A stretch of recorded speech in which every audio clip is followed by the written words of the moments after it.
Hi guys, welcome back to my channel. This is Kim with Creative Crafticality, and today I wanted to show you how to make one of these really cute seed packet journals. It's pretty simple, but I just thought we'd just go through the process and craft together. So this was a sunflower seed packet that I picked up at the Dollar Tree.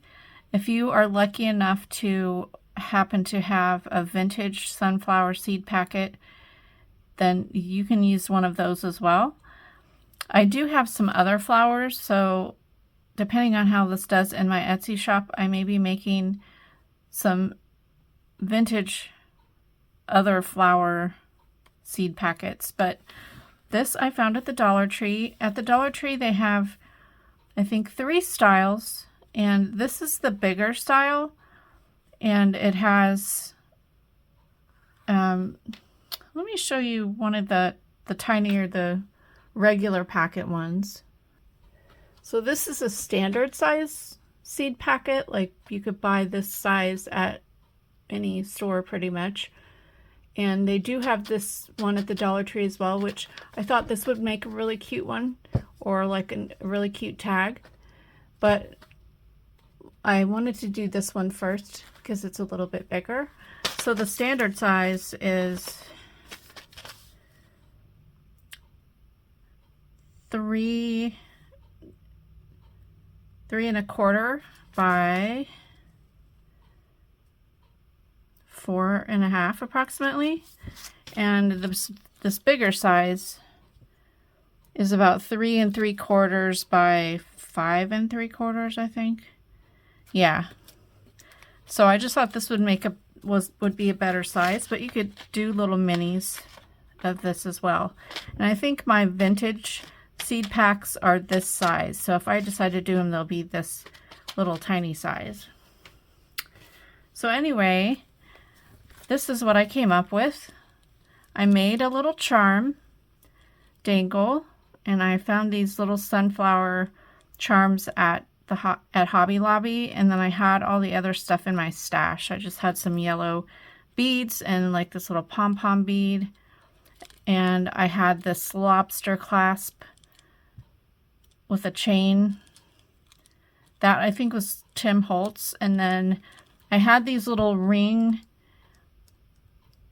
doodads. I don't know what they're called exactly. I think they're just like a ring pull for a little mini drawer or something like that, and I think those are from Amazon, but they screw from the back into the front, so all you have to do is poke a hole big enough to stick the back part in.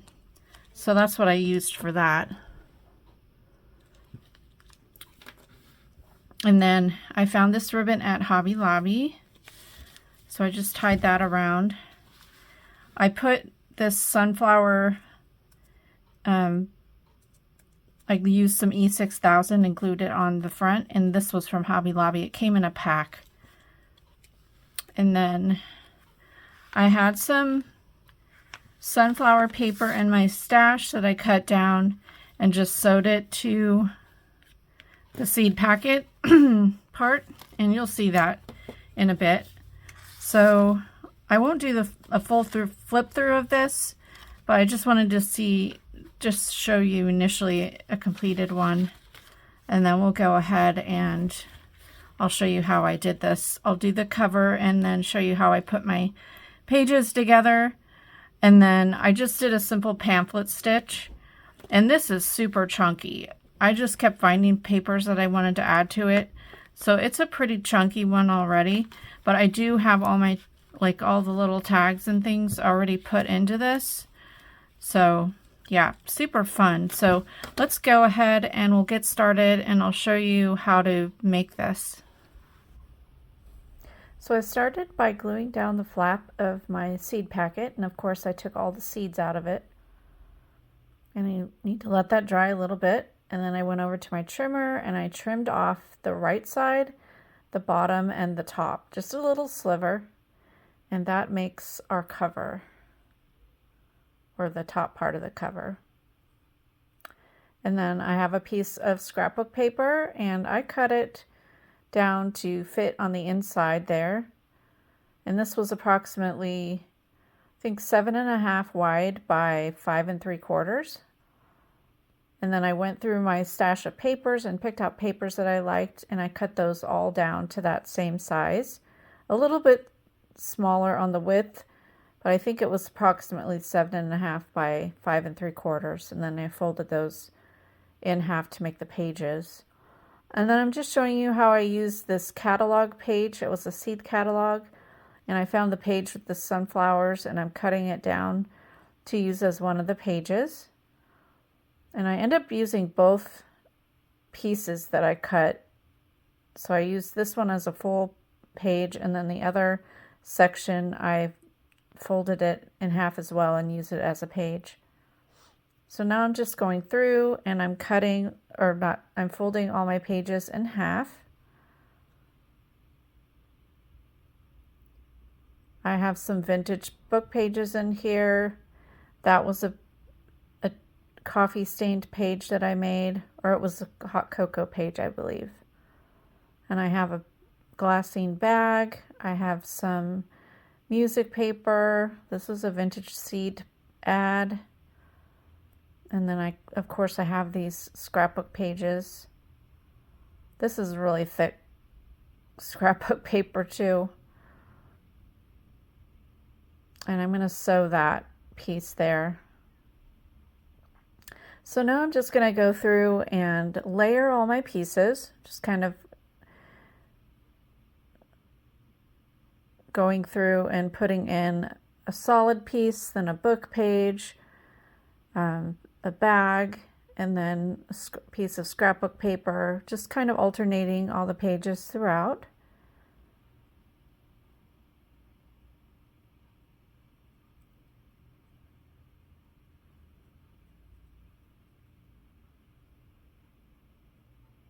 I did have a vintage gardening book, and I was able to find some sunflower pages in there. So now I'm going to go through and I'm going to just go through all my trims and cut some pieces off and paper clip them to the page that I want them to be on. And I'm getting it ready to go to the sewing machine, and I'll sew all those pieces onto the different pages. So I have some yellow trim, I have cream colored laces, yellow laces. I do have a yellow pom-pom trim that I put on later. I'm also adding some tuck spots and belly bands. And then this little envelope, or it's a little tiny bag, I'll sew that onto the page.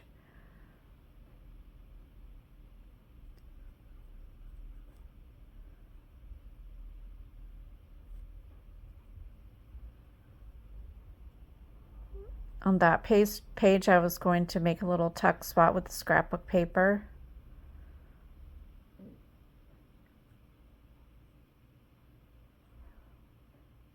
These pieces were cut aparts from some old scrapbooking kits that I had in my stash, so I cut that and made a little tuck spot. And then this was a border piece from that same scrapbook kit, so I cut it down to make a belly band.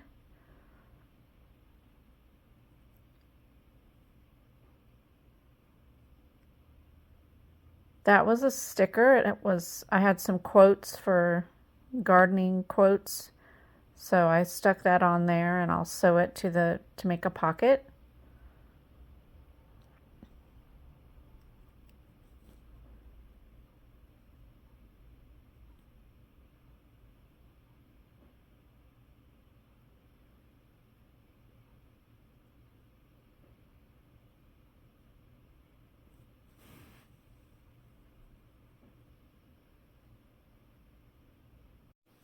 Now for the inside and the front covers, I'm using this piece here with a little scrap.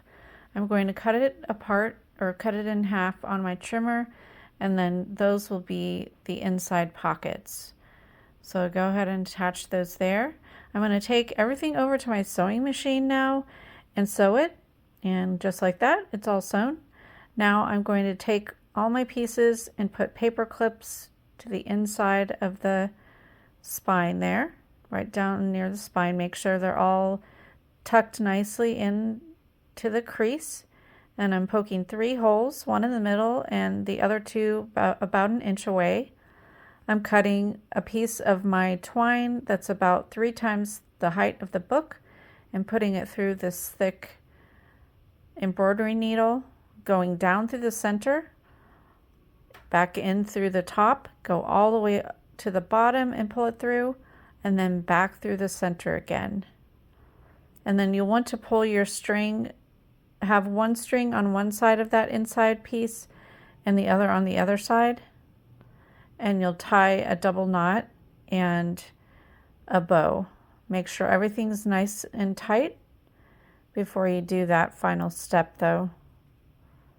So this one length was a little bit longer, so I was moving it around there. But I did my double knot and then my bow.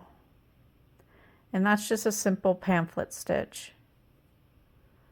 Now everything's together, and I'm going to use one of these little drawer pulls. It's got 2 pieces. I'm just going to poke a hole. You could use a hole punched as well too, a small one. And then just stick the screw part through the inside out onto the outside, and then that piece gets turned on top or screwed on top. These are pretty easy to screw on, and you don't need to use a screwdriver. And then I'm just going to put my charm on there. You can add a tassel, like a little mini tassel, but I decided to do a charm. And then the last thing is to add my ribbon. So I think this turned out really super cute.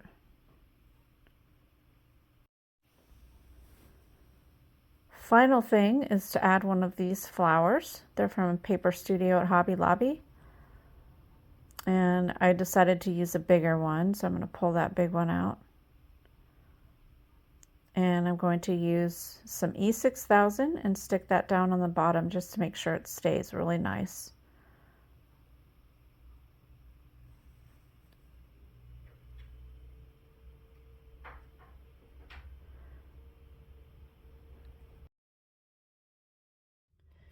Alright guys, so here it is. I'm going to continue to work on the inside and just do some embellishing with some stamps and stickers and washi tape.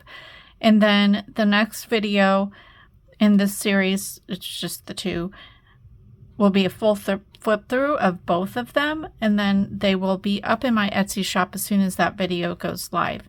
So if you enjoyed this video, give me a thumbs up, leave me a comment, and subscribe, and I'll see you again next time. This is Kim with Creative Crafticality. Bye. God bless.